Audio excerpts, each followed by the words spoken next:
Alright, welcome back to Nick Lenz's Comic Corner Classic Lesser Known Classics. This episode number 3249, Doubleshot number 3143. We got two Hellboy Universe trades. We have B.P.R.D Omnibus, Volume 7. I get a clear picture there. Sorry it's blurry, but that's the picture there. So, the stories of this book are Wasteland, A Cold Day in Hell, A Lake of Fire, and The Reign of the Black Flame. Yeah, the Black Flame was a character from Germany, and the whole thing is focused on him prior to getting his own miniseries. Yes, he has his own miniseries, believe it or not. And according to Legacy numbering for these issues. So, Wasteland is actually B.P.R.D issues 107 to 109. A Cold Day in Hell, 105 to 106. Lake of Fire, it is issues 110 to 114, and Reign of Black Flame is 115 through 119. So basically like a small number of issues. Yes.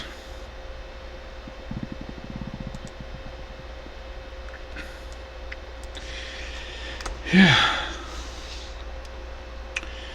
So, Wasteland. This is, of course, I can find it here. Wasteland is a three-parter. Yep. Where it's basically there was some outbreak during, of course, the Hell and Earth stuff. Of course, there's monsters around. Basically, they try to contain an outbreak of monsters, and it feels like a post-apocalyptic landscape. That's kind of what they have to deal with throughout these three issues, but they are really good.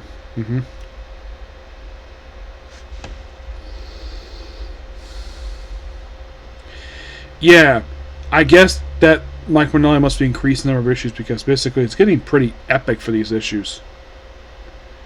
Now, as for Cold Day in Hell, plus, love this cover artwork here. Yes. A Cold Day in Hell. This issue in particular feels a little bit like The Thing in a way. And plus, we have the return of Abe Sapien to this series. First time in a while. Yes. Abe's here with the Black Flame, of course. That's what the guy's name is. And mostly put the fighting back against the monsters. And Cold Day in Hell, which had covered issues 105 and 106. Yeah, it's a quick little two-parter, but it feels like a big epic story. Yeah, the one thing at least got praised with B.P.R.D, it feels like Mike Mignola takes this book seriously to have the Hell and Earth to be epic stories, but sometimes even small-scale stories despite the big epic that was the Hell and Earth stuff. And if you're really curious, what is the issue that ends this storyline? I mean, this storyline goes on for 100 up to 150, 147. Yeah, long story arc. Oh my gosh. Yeah, this story arc was really long. Yeah.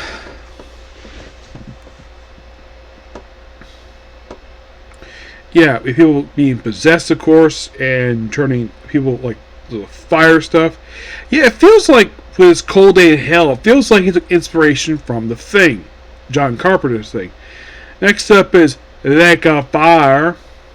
Yes, here's the cover for this one, and this one here, Lake of Fire, is a 5-part story arc. Yes. It is a 5-part story arc where a team of B.P.R.D agents are dealing with basically some attack. This whole story arc here, I believe, is focused on. I think this one, the next one's focused on Liz. This one's focused on Liz Sheridan, who basically uses her powers. Yeah, she gets to the hospital, has been there for a little while, and she doesn't use powers, but she's here for this story arc. But the Black Flame one is where she basically becomes a big player in that one.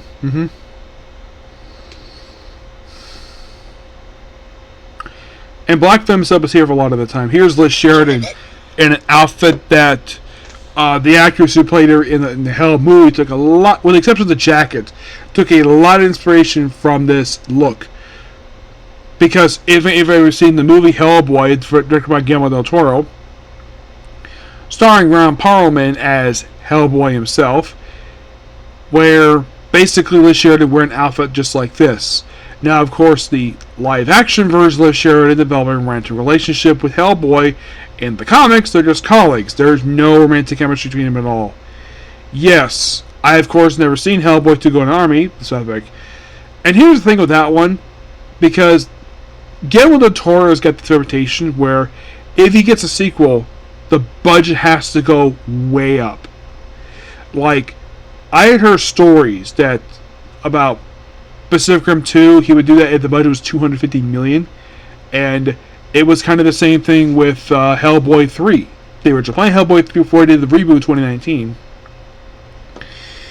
Yeah. Yeah, and after Lake of Firestar wraps up, and then we focus on Black Flame, which is basically his story arc before it gets his own miniseries. And of course, Liz is in this story arc. And this is, of course, is overseas. It's like when B.P.R.D became not an American unit, but UN.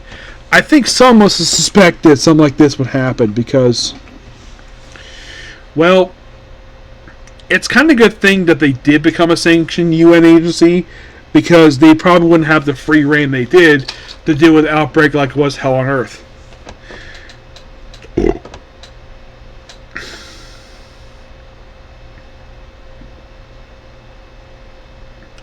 And of course, they have this guy who claims to be their own Superman, the guy with the sword. And he's here for this story arc. But there's no denying, by the way, this book takes place in New York City. Yes, the Reign of Black Flame takes place in a ruined New York City. There's no denying this book is excellent, and I give the book roughly a 10 out of 10. Next up is another book associated with this universe. That being a book that's set a little over 100 years prior to Hellboy. Well, basically it's not a regular story with Hellboy, despite the fact he actually first showed up in 1945. So Edward Grey, Witchfinder. This is his omnibus. One of two. Yes, one of two. Of course, you have John Kennedy basically doing the co-writing here with this one. With Kim Newman, Mira McCall, and Scott Ellie. This is well before the stuff with him. Ben Chibok, Tyler Crook, John Severn, and Patricia Reynolds. The stories here are Murderous Name, which is a short story. In the Service of Angels, Lost and Gone Forever, Beware the Ape, Mysterious of Inland, and The Burial of Catherine Baker. Now,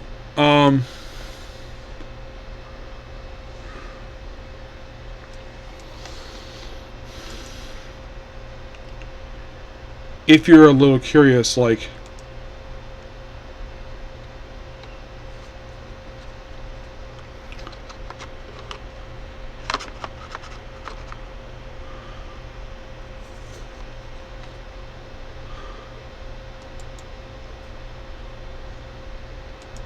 here we go.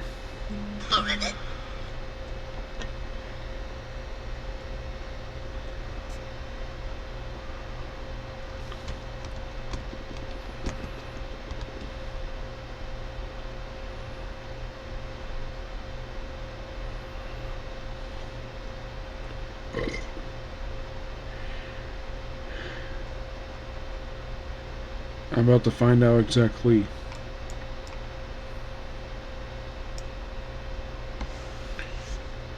Okay, here we go. So,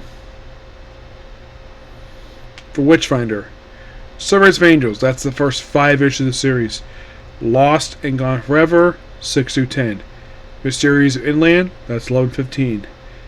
The Burial Kate Baker, Catherine Baker.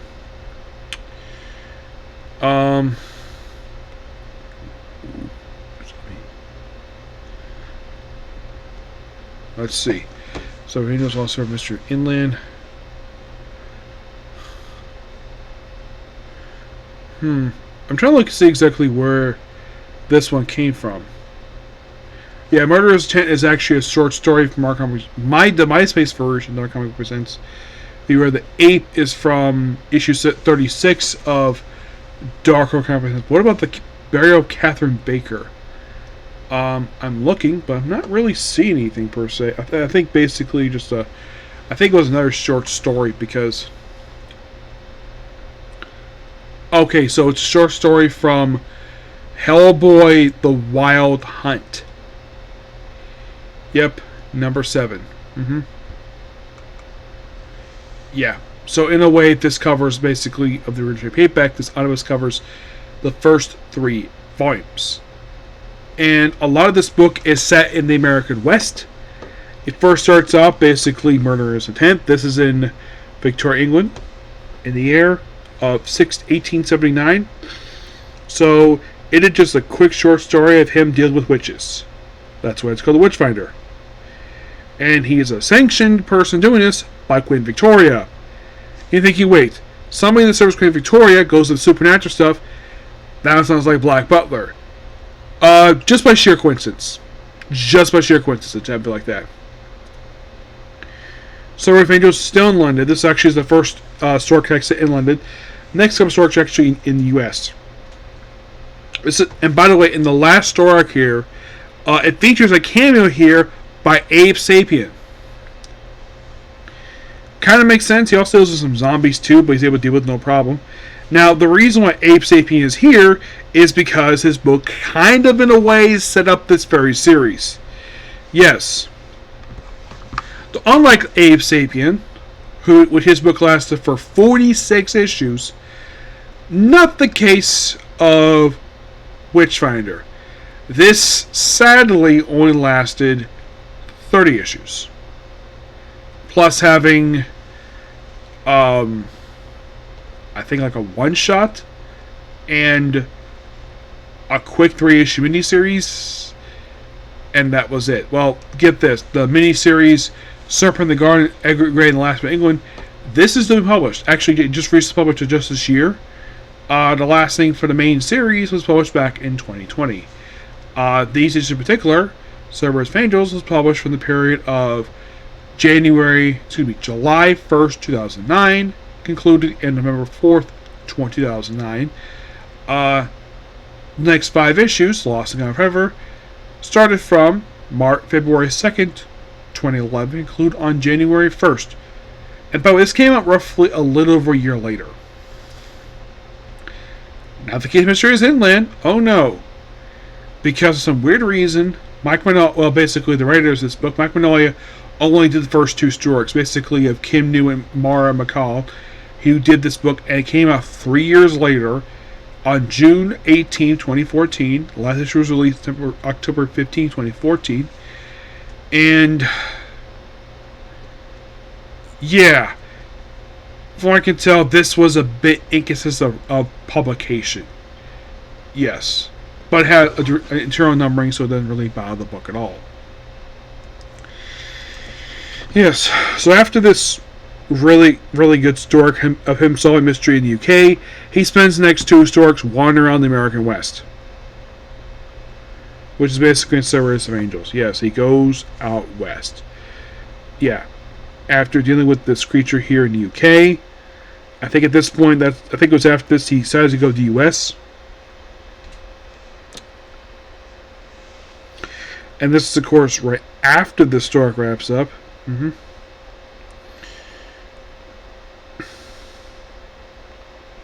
it's on 9. This series is really good. As for why Mike Mignola, unlike, let's say, of Abe Sapien, B.P.R.D, Hellboy, this one he wrote all the issues for, probably because he wanted somebody else to do it, but the people only did like 1 story arc.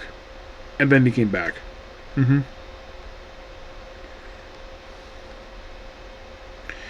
With Lost and Gone Forever, this is the one where he goes to the American West. And it feels as though a good chunk of this book is set there. Basically, he's doing a Western epic. I guess Mike Mignola wanted to do Western for some reason. I I guess he thought that being in England basically was kind of boring, so let's have him go to the U.S. for a long stretch of this book. Oh my gosh, this lasted for a long period of time.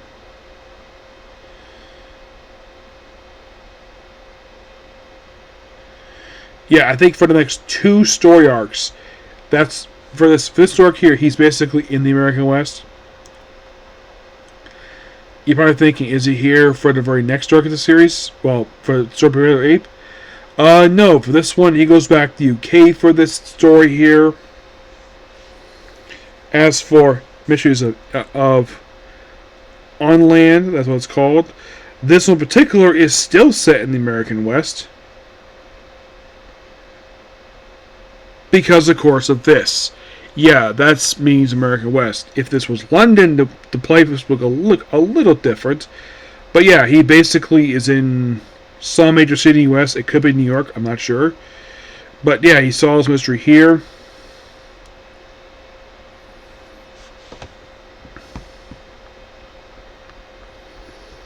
Eventually he does. He's able to go home after dealing with this threat.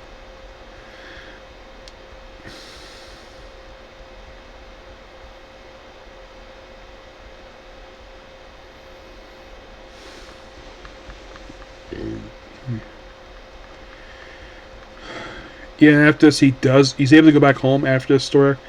Yeah, there's also this woman who works with him. He basically just takes off her outfit, her dress that she wears, to reveal she's wearing this underneath, and apparently her arms are elastic.